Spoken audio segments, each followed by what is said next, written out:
नमस्कार। कृषि जगत चैनल पर आपका स्वागत है। मैं हूं आपका साथी अचल सिंह देवराज।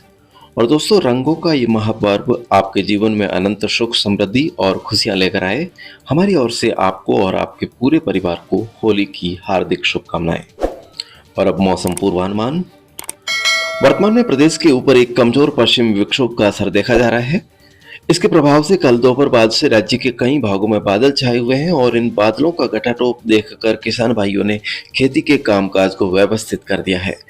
अभी तक कहीं से भी बारिश होने के समाचार नहीं है। मौसम विभाग ने आज जोधपुर संभाग में जैसलमेर जिले के पश्चिमी भागों तथा बीकानेर संभाग के बीकानेर और अनूपगढ़ जिलों के सीमावर्ती इलाकों और श्रीगंगानगर, हनुमानगढ़ और चूरू जिलों के कुछ स्थानों पर मेघ गर्जन होने, बिजली चमकने और कहीं-कहीं हल्की खंड बारिश और बूंदाबांदी होने की संभावना व्यक्त की है। वहीं विभाग के अनुसार आज दोपहर बाद मौसम में बदलाव होने से झुंझुनू, सीकर, अलवर, जयपुर, भरतपुर, दौसा, धौलपुर, करौली, टोंक, सवाई माधोपुर और आसपास के जिलों के क्षेत्रों में भी हल्की खंड बारिश या बूंदाबांदी हो सकती है। बाकी के हिस्सों में आंशिक बादल छाए रहने और मौसम शुष्क रहने की संभावना है। मौजूदा पश्चिमी विक्षोभ का रंग आज शाम तक प्रदेश के सभी भागों से फीका पड़कर कल 25 मार्च को मौसम पूरी तरह से साफ रहेगा।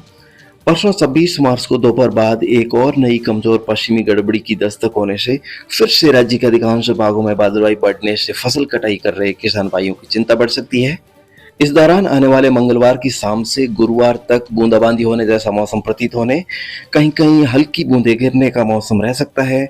राज्य के अधिकांश भागों में छायादार मौसम फसल कटाई कर रहे किसान भाइयों को मामूली परेशान कर सकता है, परंतु सुहावना मौसम थकान मिटाने में कारगर साबित हो सकता है। इस समय अवधि में हल्की बौछार मात्र गतिविधियों को छोड़कर बारिश होने की संभावना नहीं है। 29 मार्च को अगले पश्चिमी विक्षोभ के असर से जोधपुर और बीकानेर संभाग के सीमावर्ती और आसपास के इलाकों में बादल गरजने और बिजली चमकने के साथ हल्की खंड बारिश होने की संभावना है। इस समय अवधि में राज्य के उत्तर पश्चिमी व उत्तरी भागों में कुछ स्थानों पर कुछ समय के लिए धूल भरी आंधी भी आ सकती है। ऐसे में किसान भाइयों को फसल कटाई के साथ साथ फसलों को इकट्ठा करते रहने और थ्रेसिंग का कार्य करते रहने की आवश्यकता है। आगामी 10 दिनों में बार बार हल्के से मध्यम दर्जे का मौसम खराब होने की भी संभावना बनी हुई है।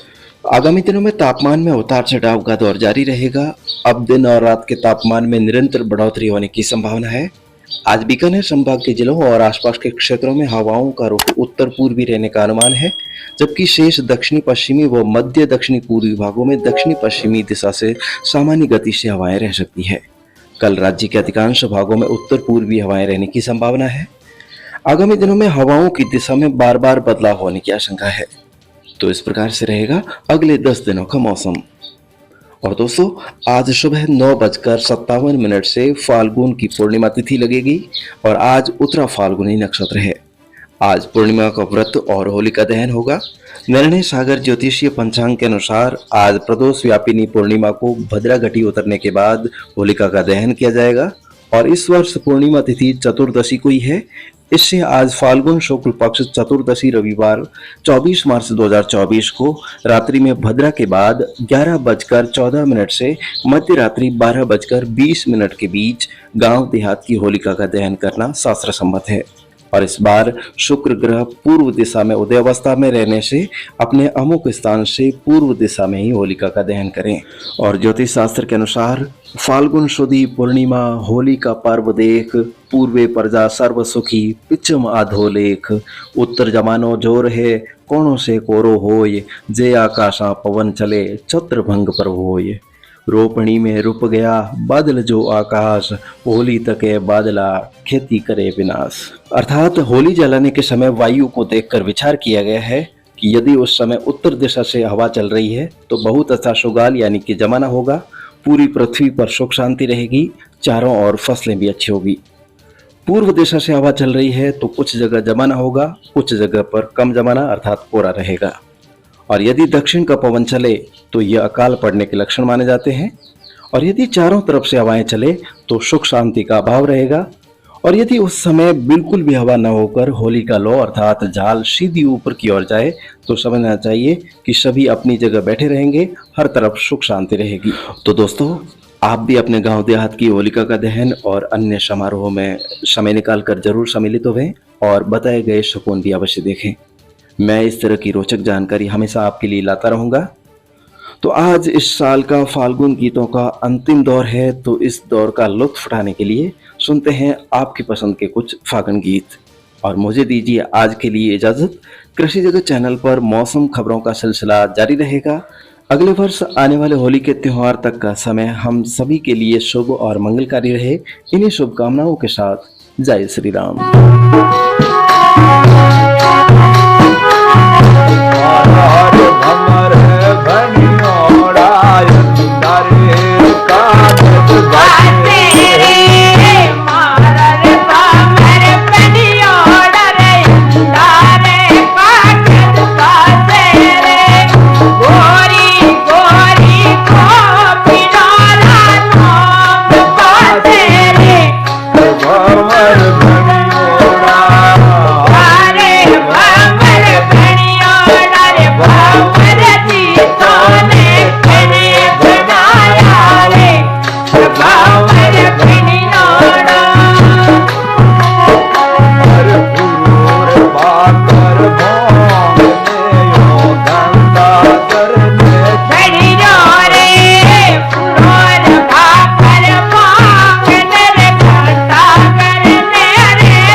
हरे